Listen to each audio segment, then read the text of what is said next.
Hello, and thank you for listening wherever you are in the world. In this exciting edition, we'll be talking about Viva Learning. Now, let's get one thing straight.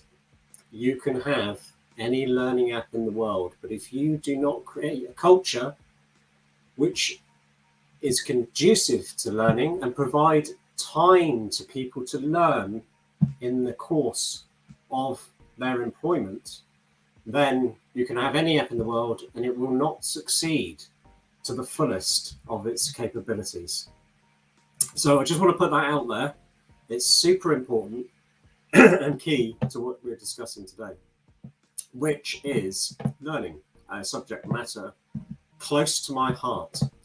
I'm going to share, I'm going to start off actually by sharing a couple of slides here, just to set the context a little bit in terms of what we're about to talk about. So if you just bear with me, let's bring this into view. And for those of you who have seen my presentations before, you'll know full well that we'll be jumping to the product soon enough. And here it is now, for that matter of fact.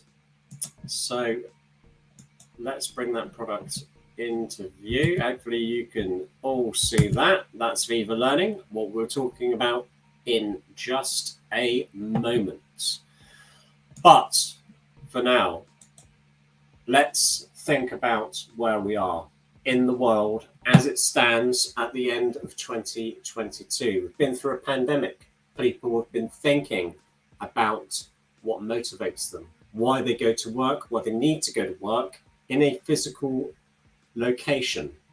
All of our roles are different. Some roles are more conducive to remote working than not. Some can be hybrid. We've seen all sorts of things. It's one of the biggest changes that have come out in terms of the way that we approach work from the pandemic.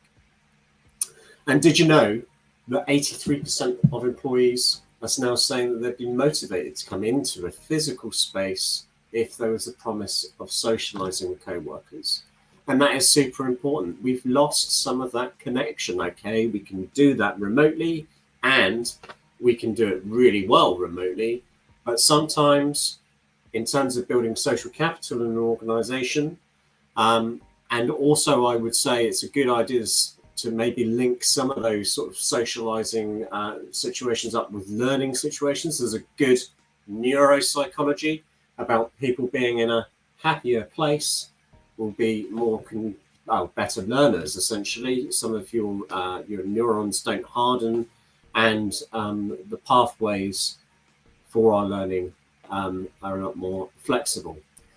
75% of employees are saying that they don't think that their organisation is soliciting enough feedback. No one's really asking them how they feel, why they're staying, why they're leaving. And certainly if they are asking, then not a lot is being done with it.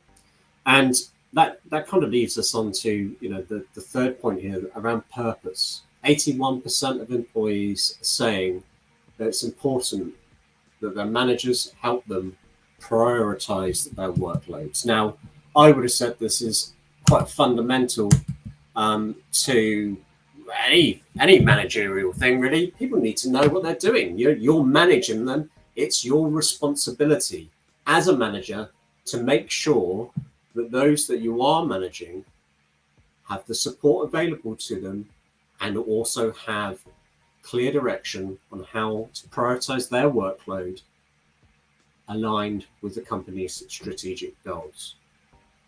And 76% say that they'd stay at their company a bit longer if they received learning and development support. And that is a mix for success for where we are now. I would argue that some of these things actually pervade the boundaries of time, and you could have looked back in the 90s, these would have been important. But now, where we are at this particular moment in time, they are super critical. And if we see how all this sits really in the current landscape of employee experience and think about what that looks like now, what do we actually mean when we're talking about employee experience? Well, really, it's everything. It's the insights, the well-being, and how we feel, how technology makes us feel, how the process makes us feel. Um, all of those things that go on, how relationship makes us feel, how values make us feel. The learning and development that goes on, how we receive coaching, mentoring, what structures are in place for us to get those, what tools are there to support our learning and development. And do we understand what our purpose is? Do we have clear job descriptions, clear alignment? Do we know where we're going as an individual, as a team, and how we will get there? Culture and communications works for so many organizations in a contracting role that many of those organizations struggle with communications. It's something that is always called out. Comms is the issue. Well, comms does require people to invest time in communicating. That's for sure. But there are tools, again, that you can make these things a little bit more seamless. And we've all seen the way that teams work, and there's layers that can be built out there, and stronger ways, stronger technological ways that we can now collaborate and communicate with each other in a transparent way. And all of this, obviously, is couched against the success of any organization, which is its people. And those people and their fantastic expertise and their deep knowledge. It's super critical to retain that information in an organization and nurture the people with that talent. So that is kind of where we are and what we're talking about when we talk about the employee experience. And if we bring that back down to thinking about our particular learning journeys, well, many of us now, whether we're on these devices or on my laptop as I am today, will be accessing Teams. Make sure you don't do it at the weekends, folks. That's my advice. Keep a healthy work-life balance. And if you don't know how to, check out Viva Insights, because that will tell you. Here with Viva Learning, we're going to jump back straight into the product now. I'll just come out of this particular slide deck that we're in. And here we are again, back into Viva Learning. So what have we got here? We've come into an organization, been through some of the onboarding. That culture's been set. It's been supported by some of the parameters that we have here within Viva to say, actually, we suggest 16 hours a week or whatever percentage, depends on your business and what you're up to. But that sort of culture has been reinforced, and we're in the product and we're taking a look at how this particular tool set and its features can help support us and our personal value journeys.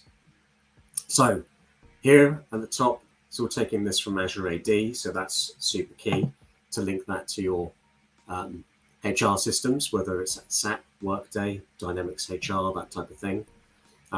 Get all that single source of the truth here through to our Azure Active Directory, and that's really critical in any identity management.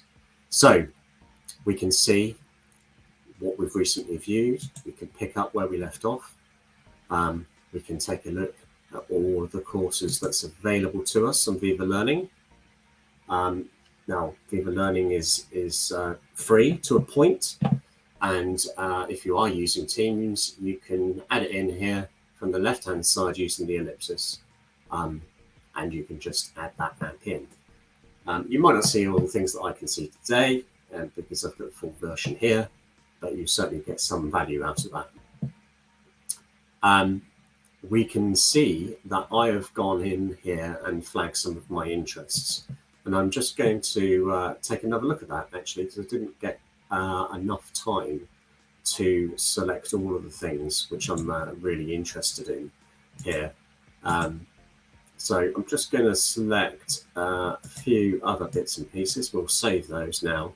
And you can see that that's refreshed over here on the left-hand side. But you can also see what's happening here as well, that it's refreshing its content based on my interests, which is really good. It sort of fills that need for organic learning, you know, and the types of things that used to go on over water cooler chats. You could equally do now. Cup of tea, have a look through Viva Learning, and you know, dip into something for a quick refresher, or maybe to stretch into something new. We can browse all of this content by our interests, which have been now categorized by the learning software and put into these various different headings, which I can collapse. Some of these do require learning subscriptions, as we can see when we hover over these bits and pieces. But much of it doesn't, and we can also surface learning from our own providers, health and safety courses, compliance courses, whatever learning content that you have internally. And anyone who's been following the Microsoft journey around Power Flow and its connections will know that there is a whole ecosystem out there of things that you can connect with. And that is certainly true when we talk about Viva Learning as well.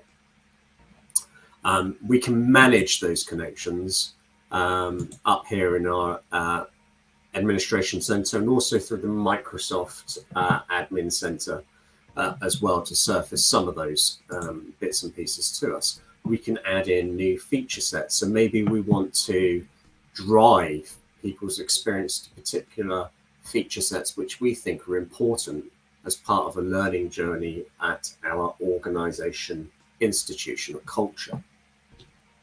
So we can create those feature sets here as well.